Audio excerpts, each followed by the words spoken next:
I'm going to be showing y'all how I did this glueless, because everybody been wanting glueless 6x6 closure install. Yes, this is a closure, honey. I know it looks like a frontal. I know, but it's a closure.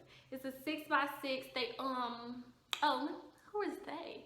West Kiss Hair Company sent me two 26s, two 24s, and a 20-inch 6x6 closure, which is what I'm rocking today. Okay, period. So they sent me this hair, and I'm going to be doing a tutorial for y'all. I am going to be doing a closure sew-in, not a quick weave.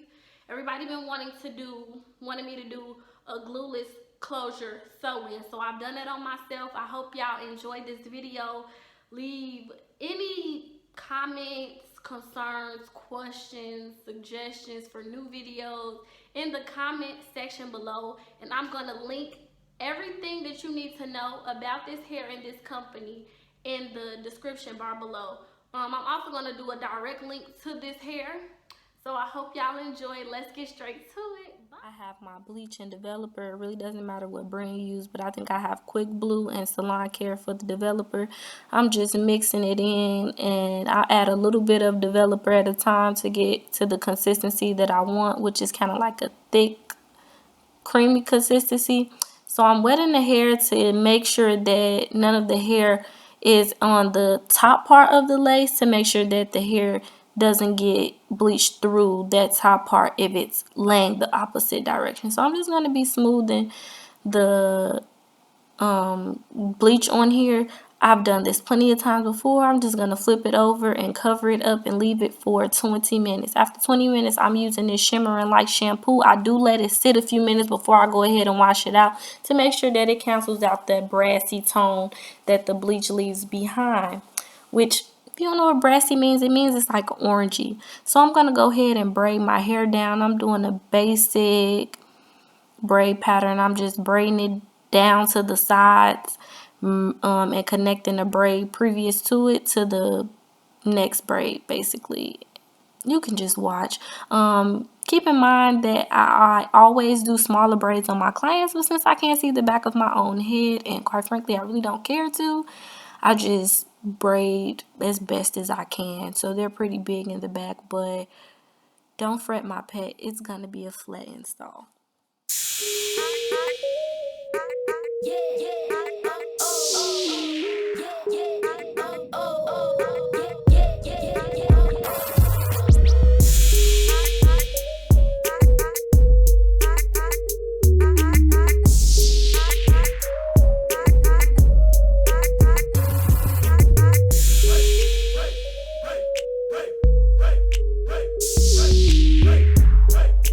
Some of my oil. You can find my growth oil on my website. Of course, I'm going to leave it in the description bar below as usual. So now I'm just going to be gelling my edges back to make sure that I get my real hair out of the way. And then I'm going to be blow drying those into place and getting them stiff so they don't move. Then I'm going to show y'all how the how the closure looks now. So now that I've bleached it, I'm going to go ahead and use some Topaz lace spray. This is by Benign something. I don't really know the name of it, but if you want me to, I can link the lace paint in the description bar below, or lace tint, whatever you want to call it. So I'm just going to go ahead and start plucking the hairline just to make sure that it's not going straight across. Obviously, I'm going to pluck it a little more once I put it on. So I like to do like a light plucking at this stage. But just to get some of the bulkiness out, it really wasn't that thick. It kind of was I think it was a pretty good density closure. So I didn't have to pluck out a lot of hair, especially since I did a really good bleaching. So I'm going to be parting it down the middle prior to putting it on. I know some people like to wait until they already have it on to pluck it, but I like to pluck mine ahead of time. So I'm going to be I'm really doing the pull method. I'm going to be parting out a straight line of hair, and I'm going to be pulling it out. Since I did bleach it, I'm only doing one row of hair. Usually I would do two if I don't bleach it.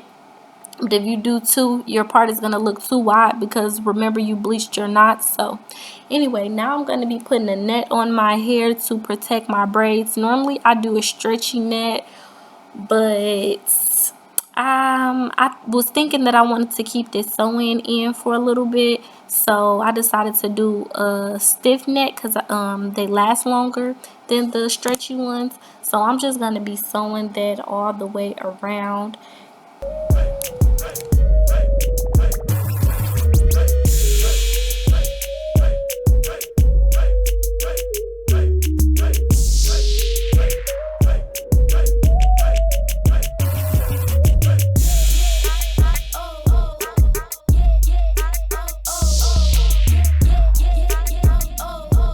Six looks like 6 inches, so I just measured from that spot on my head and then cut off the elastic band. Then I'm going to place that on my closure. I'm not putting it in the front. I'm leaving, I would say, about an inch and a half space before I sew my maybe an inch and a half to 2 inches of space from where I sew my elastic band on. I hope that makes sense. It's about about 2 inches. If you can see that elastic band doesn't go all the way to the front, it's about an inch and a half back.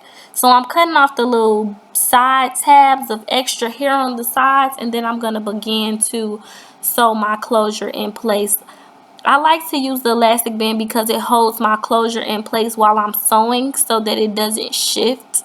So once I get my closure in the middle of my head matched up with my part perfectly, I just go ahead, start in the middle back and go to one side, and then tie that off and start back in the middle back and go around to the other side and tie that off.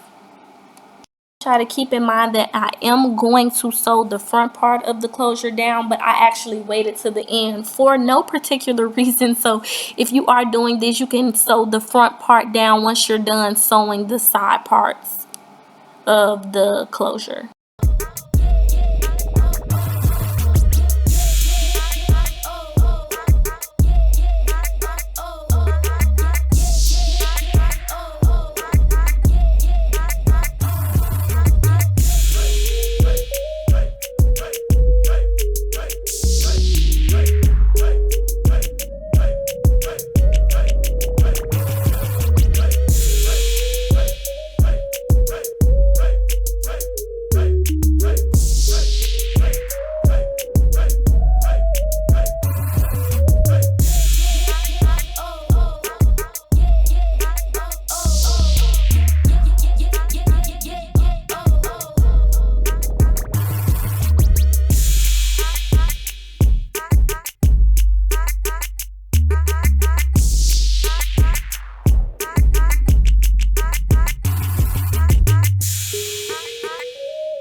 Now I'm gonna cut my lace off. As you can see, I'm moving my scissors up and down.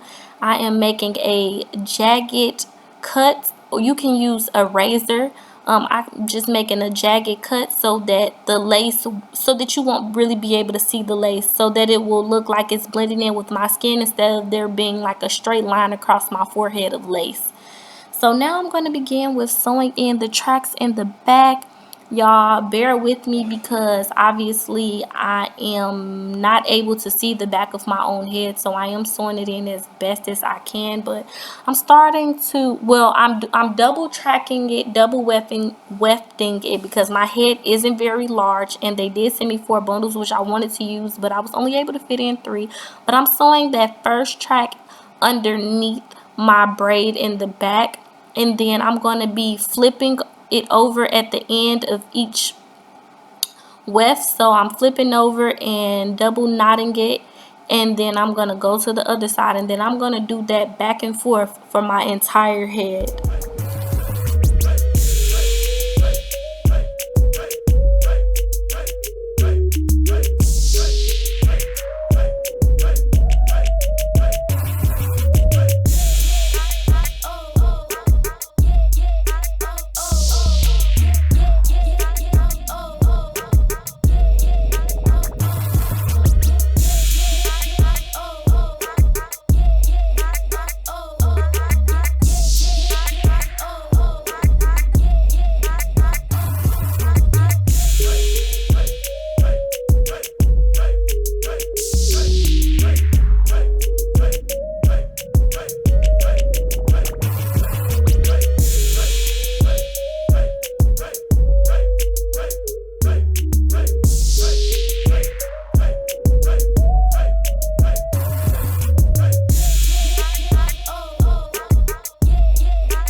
Love, love, love baby hair. I am gonna do pretty light baby hair for this tutorial, but baby hair is completely optional. You don't have to do baby hair, but if you don't do baby hair, be sure to make sure that you pluck the front really good to give a really natural hairline look.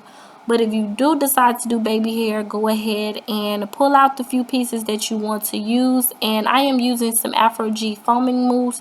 You can use any type of foaming mousse that you want, especially since we're not using glue. So you can use any type of mousse because it won't matter. It's not mixing in with anything, so it won't turn white or whatever. So you can use any type of mousse. You actually don't have to use mousse though. If you want a hard baby hair look, which is what I personally prefer, after I finished this tutorial, I went back and I added a little bit of gel to my edges just to make my baby hair stay stuck to my head. Basically, a lot of people like the soft natural baby hair look. I do like that, but I prefer the gel look. So right now I'm just showing you how to do the soft baby hair look, but if you want to do the gel look, instead of doing the foam, you can do gel instead. I like to use Gorilla Snot, the orange and yellow one. But if you don't want to use that, that is fine. You can just follow these steps that I'm using right now. I am going to go ahead and pluck. I'm just customizing my hairline, getting it to how I want it to look, basically. And I'm going to use a wrap strip. I folded it 2 times so that I could get it thin, and I'm doing it really tight so that I can mold that hair down. And then I'm going to go ahead and pluck a little bit of my hairline on each side, and then I'm going to flat iron my whole head.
Keep in mind that although I didn't show, I am going to pluck out that hairline a little bit more because I thought it looked a little too full.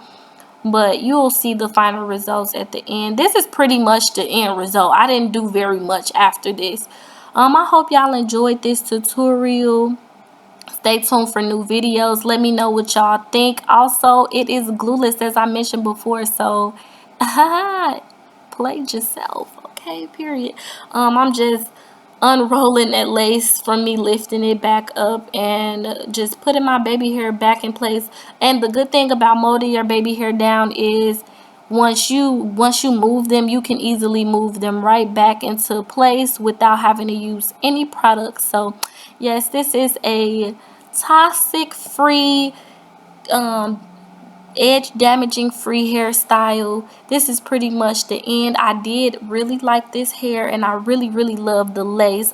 Go ahead and check them out. I'm gonna leave everything as I said before in the description bar below, and y'all let me know in the comment section what y'all think and some just any type of questions that y'all have and concerns or suggestions. Thanks for watching. Bye.